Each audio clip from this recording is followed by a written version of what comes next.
ரொம்ப ட்ரெண்டிங்காக இருக்க தெராமிசு டெசர்ட்டை நிக்கிலன் எப்படி செய்கிறாங்கிறத இந்த வீடியோவில் பார்க்கலாம். 2 cup heavy whipping cream, fresh cream கிடையாது, விப்பிங் க்ரீம், அதாவது கேக்குக்கெல்லாம் போடுவோம் இல்லையா, அந்த நான் டெய்ரி விப்பிங் க்ரீமை ஒரு பவுலில் எடுத்துட்டு பீட்ரு வச்சு நல்லா பீட் பண்ணிக்கணும். நல்ல திக்காக ஒரு மாதிரி ஃபோமியாக ஒரு க்ரீமி டெக்ஸ்சர் வர்ற வரைக்கும் நல்லா பீட் பண்ணிக்கோங்க. ஹேண்ட் பீட்டர் இல்லைன்னா தாராளமாக விஸ்க் வச்சும் பண்ணிக்கலாம். பட் என்ன, உங்கள் கையில் கொஞ்சம் தெம்பு இருக்கணும், அவ்வளோதான். ஏன்னா அது ரொம்ப டைம் எடுக்கும், கையும் வலிக்கும். ஸோ அதுக்கப்புறமா 1/2 கப் சுகர் எடுத்துக்கோங்க. அது கூடவே 400 கிராம் க்ரீம் சீஸ். இது வந்து க்ரீம் சீஸ் ஸ்ப்ரெட் கிடையாது.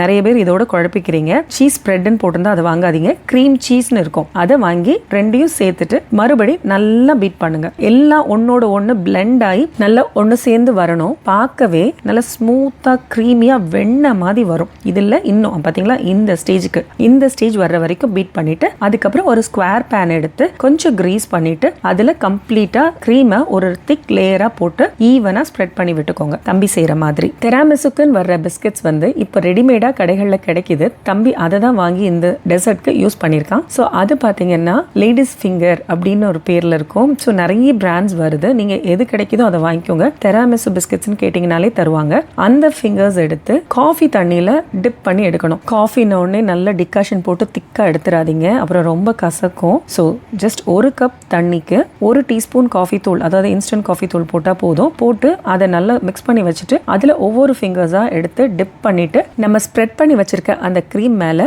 ஒவ்வொரு ஃபிங்கர்ஸாக அரேஞ்ச் பண்ணணும். கம்ப்ளீட்டாக அந்த க்ரீம் கவர் ஆகிற மாதிரி எல்லா தெராமிசு பிஸ்கெட்ஸையும் அரேஞ்ச் பண்ணிடுங்க. அதுக்கப்புறம் மறுபடி ஒரு லேயர் ஆஃப் திக் க்ரீமை ஸ்ப்ரெட் பண்ணிடுங்க. பேன்ல அந்த நம்ம வச்சிருக்க தெராமிசு வெளியில தெரியக்கூடாது, அந்த மாதிரி கம்ப்ளீட்டா கவர் பண்ணிடுங்க க்ரீம் வச்சு. அதை முடிச்சதுக்கு அப்புறமா ஃபைனலா கொக்கோ பவுடரை மேல டஸ்ட் பண்ணிடுங்க. நல்ல திக் லேயர் ஆஃப் கொக்கோ பவுடரை போட்டு நீங்க டஸ்ட் பண்ணிடுங்க. இதை வந்து ஒரு 5 மணி நேரத்துல இருந்து 6 மணி நேரம் வரைக்கும் ஃப்ரிட்ஜில் செட் பண்ண வைங்க. ஃப்ரீசர்ல வைக்காதீங்க, ஃப்ரிட்ஜில் வைங்க. போதும், தம்பி வச்சு எடுத்த மாதிரி. இப்போ இதை டைரக்டா எடுத்து சாப்பிட ஆரம்பிச்சிடலாம். நீட்டா ப்ரெசென்ட் பண்ணணும்னு நினைச்சீங்கன்னா ஒரு ஸ்லைஸா கட் பண்ணி அப்படியே ஒரு ஸ்கொயர் ஸ்லைஸா தம்பி கட் பண்ற மாதிரி கட் பண்ணி ஒரு பிளேட்ல வச்சு மேல ஸ்ட்ராபெரிஸ் இல்லைன்னா மின்ட் லீவ்ஸ் வச்சு டெக்கரேட் பண்ணி நீங்க சர்வ் பண்ணலாம். அப்படி வேண்டாம்னா பேனோட எடுத்துட்டு போய் ஸ்பூனை போட்டு அப்படியே சாப்பிட ஆரம்பிச்சிடலாம். அது நம்ம இஷ்டம் தான். 5 இன்கிரீடியன்ஸ் வச்சு சிம்பிளா அதே சமயம் ஸ்க்ரம்ஷியஸான ஒரு தெராமிசுவை தம்பி செஞ்சதை பார்த்தீங்கல்ல, கண்டிப்பா நீங்களும் செஞ்சு பாருங்க. அவன் சாப்பிட்டது மட்டும் இல்லாம வீட்டில் எல்லாருமே என்ஜாய் பண்ணி சாப்பிட்டாங்க.